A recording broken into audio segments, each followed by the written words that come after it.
Did he receive $30? No, he will receive along with the principal later. So we create interest receivable. So interest receivable to interest revenue. Okay, why is that? Because note receivable was 30, interest receivable was 30. So at the end, he would be receiving $1,030. So do we have that entry here? Yes. So what happened? The banks will collect this note on February 28 and makes the following entry. Okay, did we read this example in detail? 31st August 2000.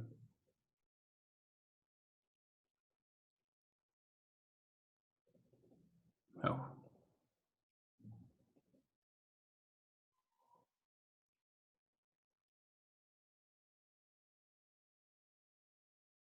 Okay, good.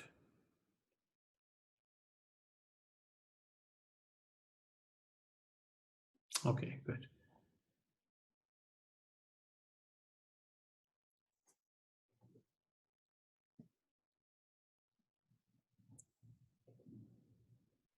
Full value.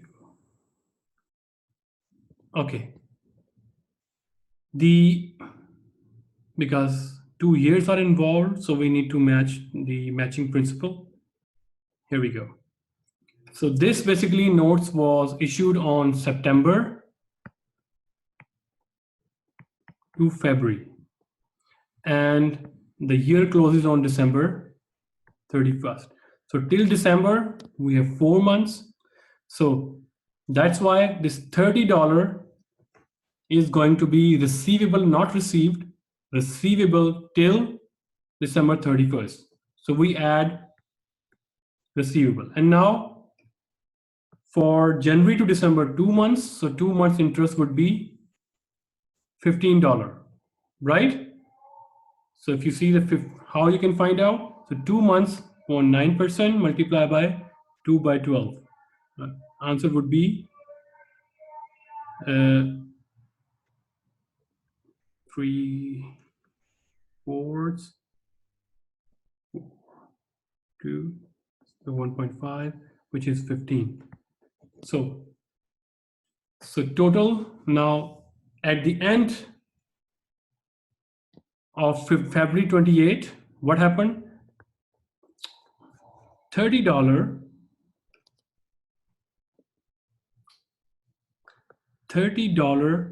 plus 2 months, $15, total 45. Since we are paying all our amount, so we would be paying back to the bank interest plus principal. So we would be paying back to the bank total of $1,045.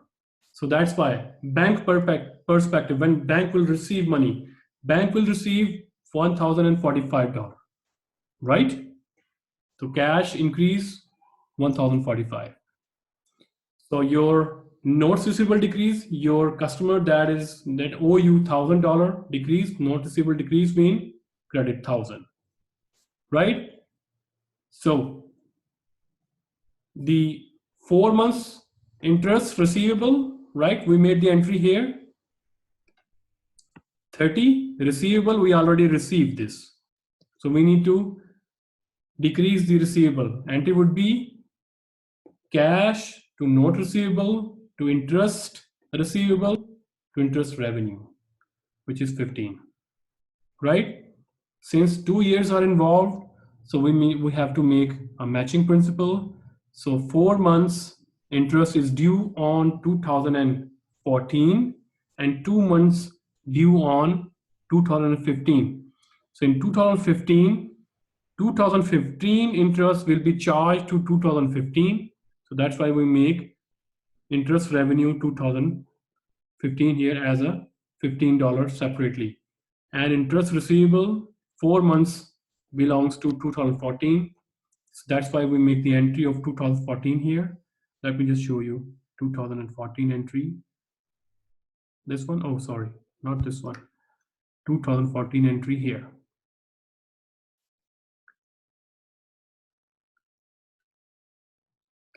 December 2014 entry here.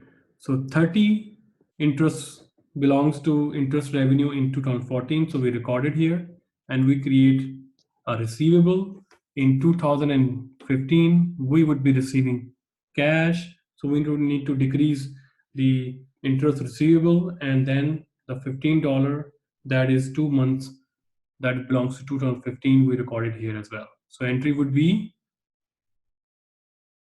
here we go. Entry would be cash to notes receivable to interest receivable and interest revenue, right? It's a complex entry. Okay, now the last part is going to be, how we calculate the interest.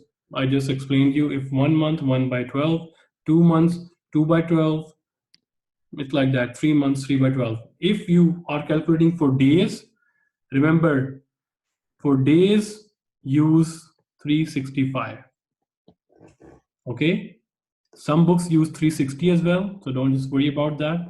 Yeah, either 360 or either 365. But this book uses, in a year we have 365 days.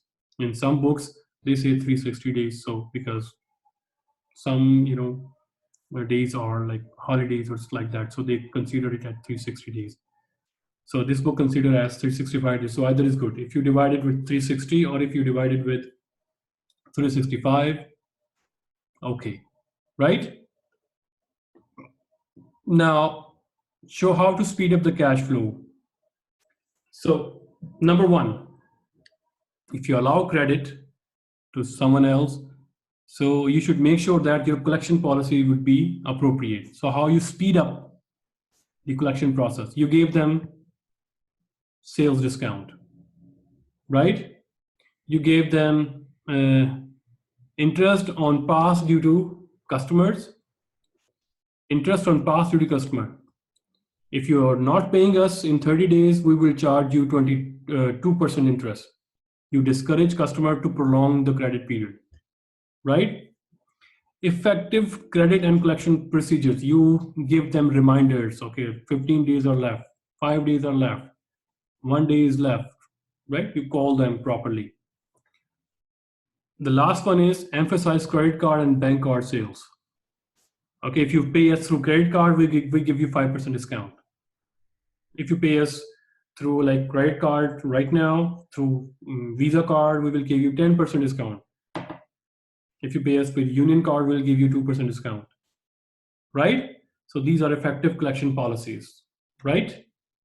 So if you send the credit card, you are allowing the discount. Entry would be discount is considered as an expense.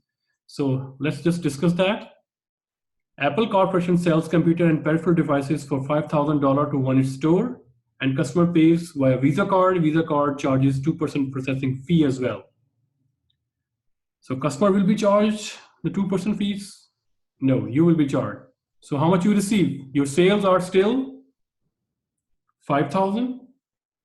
So cash received 49,000.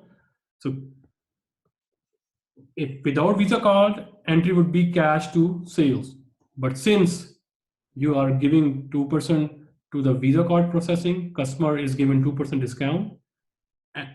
Entry would be cash received 4,900. Expense is credit. So cash expense to sales revenue, simple. That is the entry because discount is considered as expense. So expense increase means debit. So cash, discount to sales. Sale is 5,000. 5,000 sales. That's it. Right? So this is how you record different flavors. The last one I think is factoring. So in which if you want to speed up the collection and immediate collection, what you do, you sell your account receivable to third party.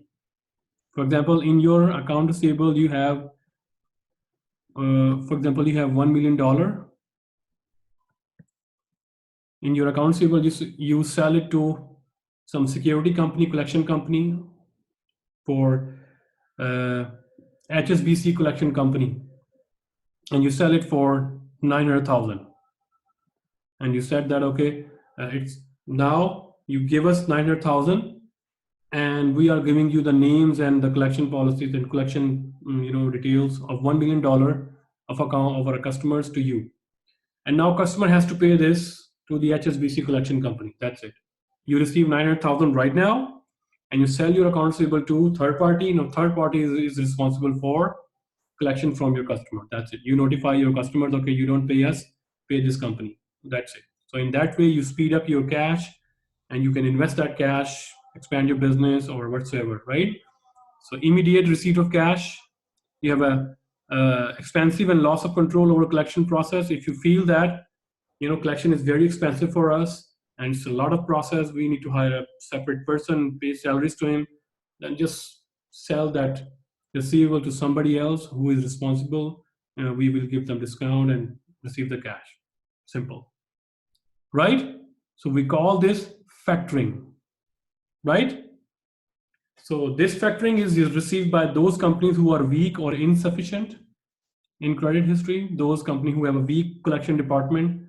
So they just fire those collection department and sell their receivable to third company who is very strong.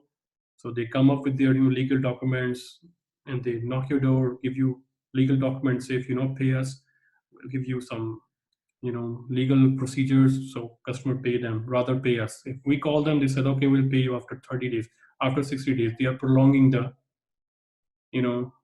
the time period, so the company itself say that we don't need your money, right? So this happens. We call this factoring, right? So how we record the factoring? Simple.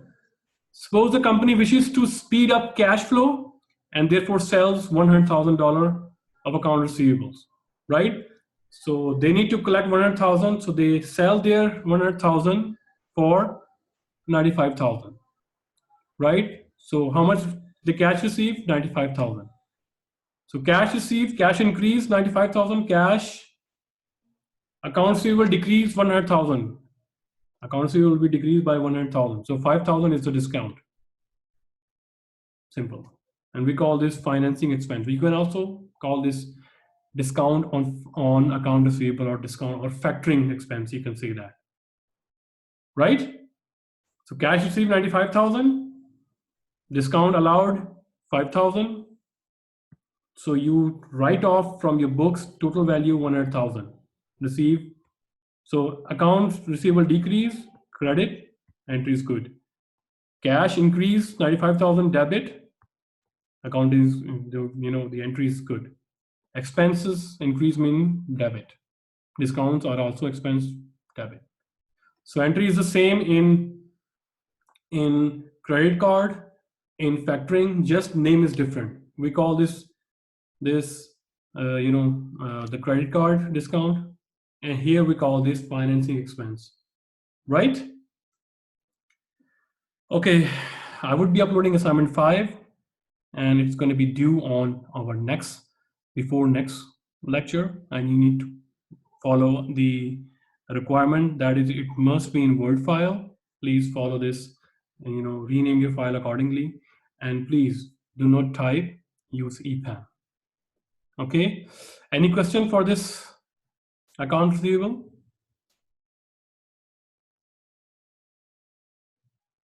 Florian? Ali? No question. I will rewatch the video. Okay, Fabian, Nimesh, Anis, Yeah, watch the video again. Okay, if you don't understand that, please let me know that, so we would be discussing one more time. So I would be also uploading our previous lecture links along with these links as well. Okay, the pre-recorded lecture which I recorded without the audience, only me and the lecture I would be explaining. So I would be sharing that video with you as well, and also this lecture video as well. Okay. And remember our assignment 5 as well, right? And remember that assignment's the hefty part for your overall evaluation. 30%, don't miss that. Yeah, okay. I won't.